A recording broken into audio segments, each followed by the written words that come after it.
I'm tired of learning that I just give up on myself sometimes, sir. I swear I'm sorry. I'm not trying to cry, but I just give up on myself sometimes. I'm so tired. I don't want to keep doing this anymore. I don't. It's not me. I want to change my life. Okay.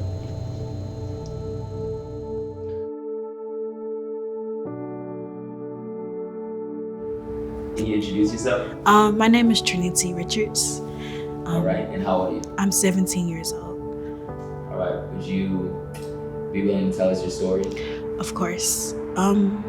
At the age of 11 years old, actually, my mom's fiance wakes me up at 6:30 every morning. That's when my mom leaves to go to work, and she's gone until the next day at the morning.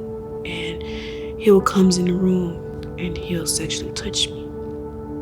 And I will cry because it hurt, like, believe that this is my dad. And I will cry and I will be hurt. And so one day I was getting bullied at school, and my mommy told me that I either have to go to school or get out of her house. So then I were like, okay, well then I'm just gonna leave. So I met this guy on not Instagram, but Snapchat. And we were talking. And it was like, my mom kicked me out. Can I come live with you? And he told me, yeah. At this time, he were only 19, and I'm like, 12, 13 years old. The dude that I was supposed to be with, the 19-year-old, ended up wasn't 19. He used to tell me not to go in the basement all the time. Don't ever go to the basement. And that's when I found out he was a pimp, when I walked in the basement. 10 girls down there, literally like 10 girls down there in the basement, and they were all abused and like beat up or something like that. And I really didn't know much about it, but my grandma used to tell me that it's men out here that's kidnapping girls and send them over like cross countries and stuff like that. So I really didn't know. Feed into me. He was like, well, I will never hurt you. You're like you're the best girl I ever had. Like, I love you. Like, I didn't want to tell you, but I was going to tell you. And, he used to ask me, would you do anything for me? And I used to be like, yes, I will do anything for you. Because at that point, I felt like that was love. So I started off. When I started off, my first day, I didn't know what I was doing. I was walking up to a white car. I didn't know how to talk. I didn't know how to talk to people on the streets because it was my first time. I wasn't taught at all. And when I was walking up to a white car, the man was like, what did you say to me? And I was like, do you want to date? And he slapped me and punched me in my face. I will never forget this day because Officer Johnson in Dallas actually saved me. I was beaten almost to death. I passed out, and I had a broken nose. I had a black eye. Hair was missing. I went to a mental hospital, and after the mental hospital, I went back home. And I was just cutting and cutting and cutting because I didn't know what to do with myself anymore. I thought I was worthless. And I just gave up on myself. When I turned 15, I ran away from home again. And that's when they sent me back to Dallas. My mom sent me to Dallas, and she sent me to a place called the Jonathan's Place.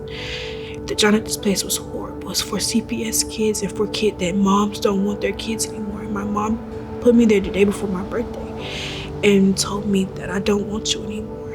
And I went back to the streets. I ran away and went back to the street because that's all I knew. I got into a lot of like pimps, and I got into a lot of HPs, and it's a lot of them out there. So I just decided to lie by my age and just go with them and tell them everything, like, hi, I don't have a family, lie to them and be like, I'm 30 or I'm 28, because the makeup and the lashes and my body shape I would wear, I would tell them like I couldn't get away with it. So my makeup and my lashes and my hair makes me look older than what I was. And I used to tell them like, I'm like 25 years old. I used to have a fake ID that tells me that I was 25, and like it's just so much stuff. Like I've seen a lot of people die. I've seen people getting shot in front of me. The night that I found out that it was like enough, like to be honest, like I was in the house and I was just throwing up like crazy, and I was overheated and I was throwing up. Like something was like, you're pregnant. And I was like, you know what, if I am pregnant, I probably need to change, and I probably need to change my life because I wouldn't want my kid to grow up on the streets. I don't want my kids to be raped or taken advantage of because I know what it's feel like to be taken advantage of.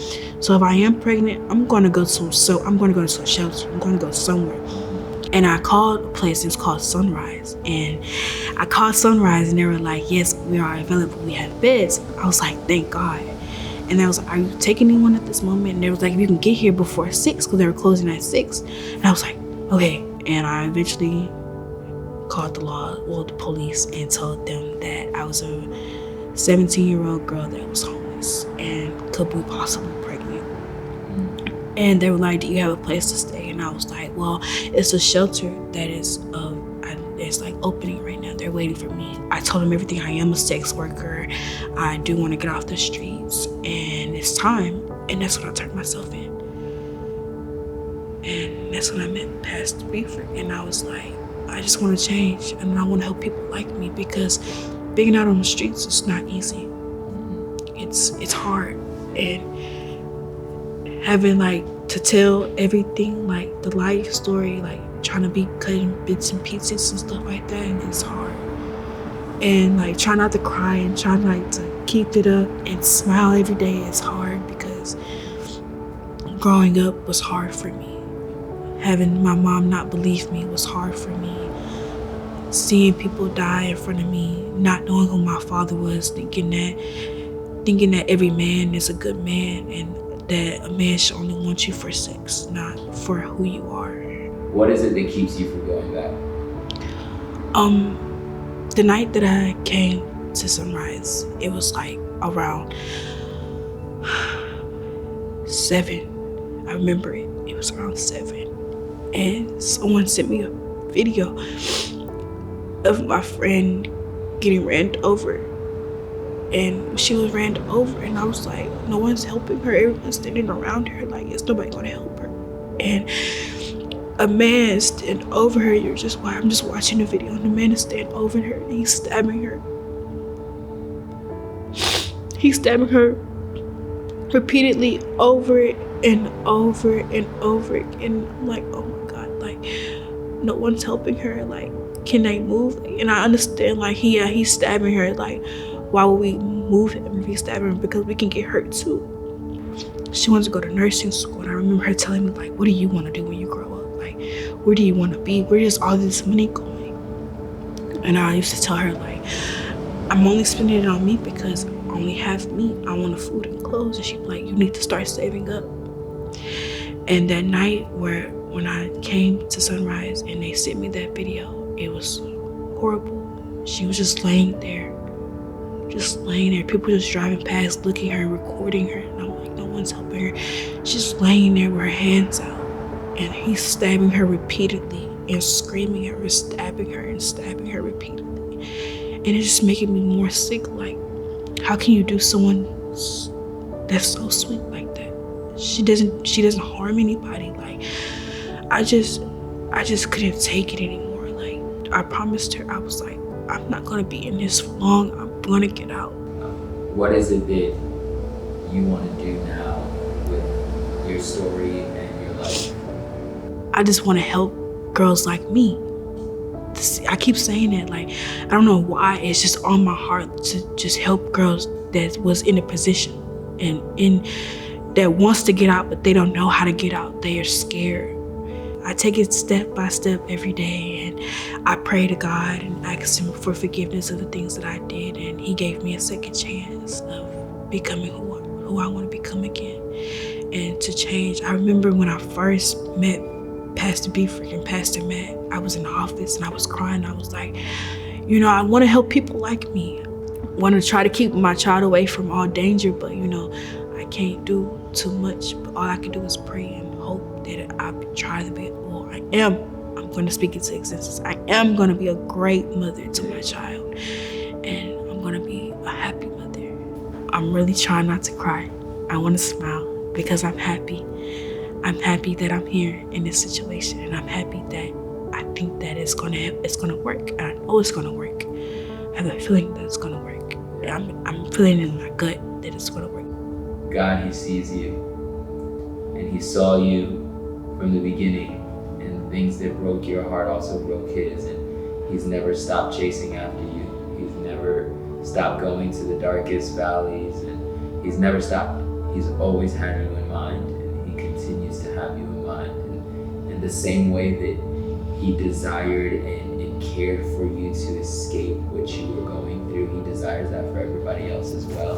And I want to thank you again for sharing your story, because your story is going to bring a light to a lot of what happens all over, not just America, but all over the world. And this is going to be a tool that I believe that God uses so that we can see women, children, and men that are trafficked be set free. And so Trina, we thank you. We love you. God loves you. He sees you. We're so excited for what's next in your life. Thank you for having me. Come over here and give me a hug, girl. You did so good. Come on. Proud of you. Let me see. Come on. You did good. How you feel?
I'm gonna cry. Here. Remember the corners of your eyes. I love it. Do you love it? Looking good, I love it. It looks so good. Yeah. It's probably different than what you would do, huh? Yeah, but it's still There we go. beautiful. Oh God, you like it? I promise I wasn't gonna cry. It's okay to cry. You're beautiful. You're beautiful. Looking like a Thank you so much for watching Trina's story. We believe that that's just one of the many stories that we are going to hear in the next few months and years as God continues to do what He can do through people like us. And so if you're looking to get involved with the awareness of human trafficking and maybe being a part of abolishing human trafficking, you can definitely DM us on our Instagram page at Grace Young Adults TX, and we would love to get you plugged into different ministries around Houston. Also, you can go to A21, their website, so that you can see how you can get plugged in. We love you.